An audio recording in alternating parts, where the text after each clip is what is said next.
Hey folks, this is Dr. Emily Scherning with American Resiliency, here with an up-to-date climate outlook for all of our friends in Arkansas. Arkansas was projected for a rough go in the last round of videos. Let's see what the NCA 5 has to say. Before we get going, I want to show you how I set the table.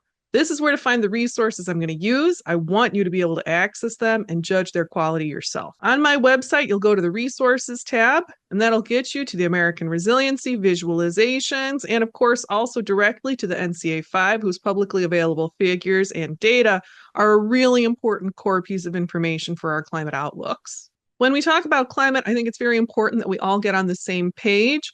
We're not where we thought we were going to be on climate even a couple of years ago. You can see in this figure from the Copernicus Institute, which is the European Union's climate operation, that in 2023 it got really hot. That's the raw global surface temperature anomaly. It peaked in February of 24, and now we've cruised into like this holding pattern. We're at about 1.5 C over the pre-industrial baseline.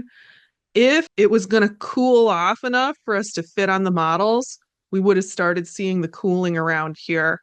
Climate scientists worldwide are very concerned that we appear to be off the models and off the timeline that would have pinned 2C around 2050. It's very reasonable to be thinking about how your home will change by 2C. And remember, I want you to be doing your own research. I want you to be able to confirm everything I report without too much work on your end. At American Resiliency, we use the fifth National Climate Assessment data and figures because they represent the highest consensus climate science available. Your tax dollars paid for the development and review of this document. We have better, finer grained projection information than almost anywhere else on Earth. And it's because you already paid for it and you deserve meaningful access to the information. But as a matter of congressional mandate, there's no direct federal funding for communication to the public about the National Climate Assessment. That's why I founded American Resiliency. We're the only nonprofit focused on communicating this important information to the public, and we run on your donations. Let's check out the heat first. I'm here in the AR wet bulb risk tool, which is going to let us see if the risk of killing heat is increasing between where we are now at 1.5 C and at 2 C. This is a tool that will let you pan over and get county level information where you can reality check what's going on in your county today at 1.5 C and look at the 2C projection. I'm sorry to say that this is looking bad already. We're seeing an unusually high rate of change projected here, higher than the national average, with at least a 2-week increase of potentially dangerous heat conditions projected for almost all of the state. There's a little relief projected up in the north there, where we see many counties gaining only an additional week of potentially dangerous heat at 2C from how it's been this summer at 1.5 C. Let's take another view in the AR tool set here and talk about how many additional days over 95 are expected every summer by 2C for Arkansas. If you're able to see it, it's like this colored gradient was made for you, Arkansas. We can see from the green where you're looking at about 20 days of heat up to down into this orange where you're looking at closer to 50. There's a wide range of change projected across the state, and we do see a little bit smaller heat addition in the mountains. But your most populated area, including Little Rock, is going to be down in here where it is looking pretty hot. Let's dig down for a minute just on the high end heat, just on days over 105 additional expected by 2C, because I want you to see that Arkansas is on the border of a really intense heat increase projected for the middle of the country. This tool, of course, you can get county level information. You got to click on it and it takes a little while to come up. Like you could see there, Little Rock was looking at about 3 days. And if we want to talk about what's going on with the shading here, where I got to say, even these lighter colored counties up north, up in the Ozarks, that's not zero. We're talking about a day projected over 105 up in the mountains. And I'm sure that's going to be elevation dependent, but that's still pretty wild. In these two like pools of heat here in the valley and then down in the lowlands here coming up from the southeast, you're talking about up to 6 days projected additional over 105. Wanted to see how big a change in high-end heat that is from today. So I looked over at Texarkana, not in Arkansas, but it's in like that same area as you were seeing in that really hot part in southwestern Arkansas. And Texarkana is a decent sized city where we're going to probably have pretty good history of temperature measurements. And you can see Texarkana is hot, no surprise, with average monthly temperatures in the mid 90s for July and August. With these 2C projections, we could see those averages push up by 10 degrees. That's a really big summer intensity change for this area. Let's look at figure 2.12 from the NCA 5 to find out if it's going to cool down at night, because some places it does. It really worked out for Kentucky. Let's zoom in. Oh gosh, this stinks. This looks bad for Arkansas. Once you get very far south into Arkansas at all, you're in that livid territory, that dark red.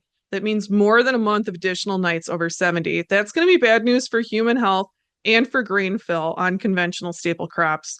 Arkansas, this is a high change outlook so far, looking bad across all heat factors. So I want to zoom out a little bit so we can look at this map together and understand it. Where this figure is lightening up, that's where we're seeing smaller to zero increases in warm nights, in nights above 70. I do think it's worth directing your attention to Kentucky. Up there by Ohio and Kentucky, you see that the nights are going to stay relatively cool. That's where you're going to have some more preservation of a more normal southeastern type climate. If you like a mild winter and you want to stay kind of in your cultural region, I want you to think about heading to Louisville, maybe. They look good on a number of factors up there. All right, we mentioned winter. Let's get back out on 2.11 and go in on winter change. So this is showing us cold loss right here. Arkansas, you can see you're at the edge of that dark peach colored band where we're expecting about 3 weeks of cold loss as we approach 2C. That's cold season loss you might be feeling on the ground right now. This October we're experiencing, this 1.5C October, is not the October many of us remember from our childhoods. That is for sure. Let's look at how the intensity of the winter cold, the winter lows, are projected to shift for Arkansas. So this is a side-by-side that I pulled out of figure 11.3 from the NCA 5, and this is not bad news. Here we finally got a lower change factor for Arkansas. There's very little no change territory in the state, but most of the state is only looking at a 5-degree lift in winter lows. If you have fruit or nut trees established, this information would make me potentially a little bit hopeful they might still get the chilling days they need to bear well. And this information would make me also a little bit hopeful that you're going to still get enough of a freeze in the winter to keep the bugs down a little so that the bugs aren't as bad as they could be. Okay, so though you're looking at a pretty crazy pants level of summer change by 2C, in these projections, it looks like your winters won't be that different in Arkansas. That could give your trees a fighting chance if they can get enough water. Let's check out that factor and move over towards looking at precipitation. We'll start off with figure 210, where if we zoom in towards 2C, we do see good news. We see that Arkansas is in statistically significant looking precipitation bands. 10% more to 5% more, depending on if you're dark or light there. But I've seen a lot of variability in the models when I was looking at Louisiana and at Oklahoma. So I want to check you in another figure. Here we're in figure 4.3 from the NCA 5. And this is good news. So this is showing the change projected in inches. And we can see that except for in a few tiny pockets at the very western and southern edge of the state, you do look like you're likely to get more rain, more likely than not. Living things, as you know, by and large, would rather have an excess water problem than a not enough water problem. Not seeing a drought trend is important, is critical to Arkansas's resilience potential. And we need rain in the mountains if we're going to keep the forests alive. Even in the mountains, remember, we were seeing pretty intense summer heat increases. And actually what I'm going to do is go back to figure 2.11 to show you that topographically, looking here at hot days, because I'm sure that some of you who live in a county with a lot of elevation differences are like, whatever, county average. Here we can see it. Here we can see the outline of where there's the smallest projected heat increases. The most substantial patch where there's any cool preservation is here at the top of the Ozarks. And this light peach color is not insignificant. That still means you're going to be getting another 2 weeks over 95. That's no cakewalk, but that's the boundary right there where the mountains are keeping what cool they can in Arkansas. I'm thinking about those mountains now because we got to check you for extreme rain signals. That can be so dangerous in the mountains that can take a house right off the foundations. Let's take a look at figure 2.12 in the NCA 5. And this actually isn't great, folks. I'm sorry. For this complex figure, I look for repeating patterns across the subfigures and interpret them. We're not seeing as strong or conserved a signal for dangerous rain here as we see over in western North Carolina. But as we're all learning from the recent tragedies brought by Hurricane Helene, well, you can take a big step back from that level of extreme precipitation and still have a problem. You definitely need to prepare for extreme precipitation and choose your ground carefully if you're building resilience anywhere near the hilly country in Arkansas. Now, I'm going to zoom in on this central figure here for a second because I do have a little bit of potentially maybe some good news here. Remember, we were talking about Texarkana earlier? We were talking about this sort of southwest corner. These light and beige colors we're seeing there mean a decrease in intense storm signals. So it looked really hot there, don't get me wrong. But if you're freaked out by extreme precipitation, this is maybe a point in favor of this area. This is a strength they've got to capitalize on. And in hard times, I don't know that it's worth counting the things that we got wrong. I think sometimes it's worth looking at what you got right and digging in. Now, I want to look at the fire map. In other states, that's been helpful for understanding if we're likely to cross the thresholds our forests can tolerate. In Arkansas, you're getting enough water, but you're so high change on that higher end heat. I feel like I don't have a good sense of what that's going to do to your forests. I'm not familiar with your species. So let's get a clue from figure 7.4 in the NCA 5. Now, this figure has been modified from the original figure 7.4 in the NCA 5. We've altered it to put state outline overlays on it. Ashley Q did that. She's a wonderful volunteer. Unfortunately, it does let us see a clear danger signal here. All right, I'm zooming in on it there. Where we're not seeing modeling, where it's white, that doesn't mean there's no risk. It just means we don't have the info. We can see the peak of the increased fire risk, about a 400% increase in risk for very large wildfires, is in the valley there between the mountain ranges. It looks like those mountain heights will help the trees a little, but even so, it's a serious risk of fire on the mountains. And down in the low country there by Hot Springs, there's a lot of trees there. So this is an outlook that makes me very concerned for them. And you can see that high risk of large wildfires that does extend right over into Little Rock. So this really sucks. Pulaski County, where we find more or less the entire Little Rock metro, has projected hot season increase of more than 40 additional days over 95 by 2C. We do expect a handful of them to come in over 105. You get that big increase in wildfire risk and a higher than average projected increase in those extreme storms that can be particularly dangerous in hilly areas. If you're devoted to this area, you want to be here in the future, you want to make sure that you're on the high ground. Whew, man, Arkansas, if you've watched some more of my videos, you know I don't always paint such a grim picture. I know a lot of people who talk about climate, everything's on fire all the time.